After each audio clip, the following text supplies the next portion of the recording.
Olá pessoal, tudo bem? Eu me chamo Silvia Vitorazzi, eu sou doutoranda do programa de pós-graduação em História da UDESC, na linha de pesquisa Culturas Políticas e Sociabilidades,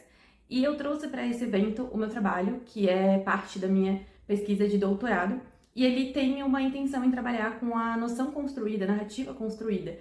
dentro do jornal Folha de São Paulo sobre a escola sem partido. Esse trabalho ele pega um período ali de 2013, nas manifestações de 2013, e vai até o início de 2020, ali antes da pandemia. Então, esse é o meu recorte. Essa pesquisa ela ainda está em andamento, ela ainda não terminou, e por isso o texto que eu propus aqui para o evento, ele é uma parte ainda desse estudo, então ele não está finalizado.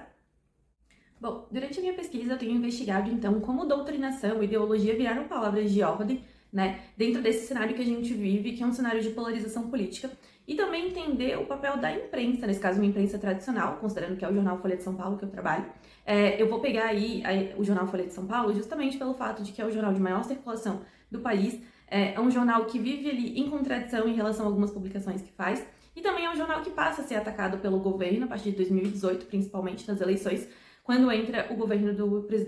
ex-presidente Jair Bolsonaro. Então, eu vou pegar ali um recorte de 3 períodos dentro desse período mais amplo, né? Então, eu tenho ali o primeiro momento de 2013 a 2016, onde a gente vai ter as manifestações, as crises do governo Dilma. Depois eu vou pegar o período de 2016 a 2018, o governo Michel Temer, também muito tumultuado, e as eleições, né? E a partir de 2018 até o início de 2020, esse início do governo do Jair Bolsonaro. Então, eu vou analisar essa ideia de doutrinação ao longo de todo esse período e entender também como essa noção vai ser apresentada para o público, né? Então, a minha análise parte dessa intenção. Então, eu reuni nessa pesquisa mais de 160 matérias, né? Todas elas sendo ali agrupadas por grupos e categorias de pesquisa, conceitos, enfim. Então, a gente vai ter o grupo das matérias que falam sobre marxismo, o grupo das matérias que são contrárias à escola sem partidos, que se posicionam a favor, aquelas matérias que tentam explicar o que é o programa, tentando de uma forma ser mais isento. Eu também vou ter ali as questões judiciais envolvendo o programa e também vou analisar ali parte da questão econômica envolvendo a educação. Então, é um trabalho que ele pega várias partes aí, né, do entendimento da escola sem partido. Então, além disso, eu também vou trabalhar temas que atravessam isso, né, que é a questão da ideologia de gênero, a questão da religião também, principalmente a perseguição às religiões de matriz africana, e entender como isso é construído narrativamente dentro de um momento muito conturbado, né, e como a educação vai ser impactada por esse discurso e por tudo que vem sendo construído pela Escola Sem Partido desde antes de 2013, mas como a partir de 2013 ganha força e vai atingir um pico ali no ano de 2016. Falando um pouco mais, então, sobre o que eu encontrei ao estudar essas páginas da Folha de São Paulo, entender como que foi apresentado o Escola Sem Partido, como que ao longo dessa trajetória, né, desse espaço de tempo, ele foi colocado para o seu leitor, e também entender, também de acordo com as notícias que eram divulgadas, como o Escola Sem Partido cresceu e de que forma ele atingiu a educação, né? Então, de início, ali em 2013, de 2013 a 2015, são poucas as matérias que vão trazer esse tema, né?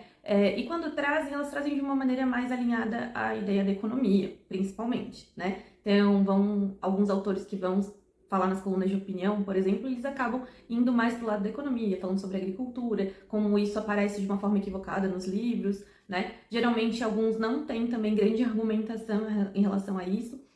e são textos mais pontuais. Entre 2015 e 2017, principalmente, o crescimento, né, o número de matérias em relação a esse tema é muito maior, principalmente porque ali no período a gente vai ter uma ascensão do movimento Escola Sem Partido, ele vai ser visado, e vai ser visado justamente por esses grupos mais extremados da sociedade, contando aí também com a família Bolsonaro, que vai, né, enveredar para o lado de trazer alguns projetos de lei para tentar passar alguns projetos de lei de Escola Sem Partido. Só que até então,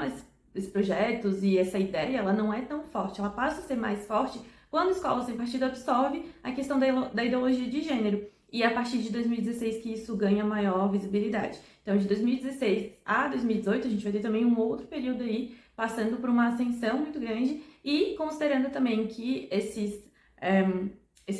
porta-vozes, né, da Escola Sem Partido e da ideologia de gênero são uma família que está visada politicamente e que acaba ascendendo ao poder, isso também vai interferir na forma como isso vai ser apresentado para o público leitor, né? Então, de início,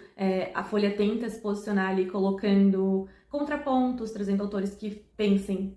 né, pró-escola sem partido, outros que são contra a escola sem partido, mas próximo ali de 2018, a incidência de matérias que vão falar contra o escola sem partido vão ser muito maior, principalmente porque nesse período a Folha passa a ser perseguida por essa família também, né? Então, eles começam a entender, me parece, né, e é o que eu tô tentando provar na minha tese, eles começam a entender como é essa doutrinação na lógica do grupo de extrema-direita, como essa ideia de doutrinação vai atingir as pessoas, vai atingir a educação e vai atingir a imprensa também, né? A mídia e a tentativa de censura, de bloqueio, e então eles passam a trazer textos mais contrários à escola sem partido.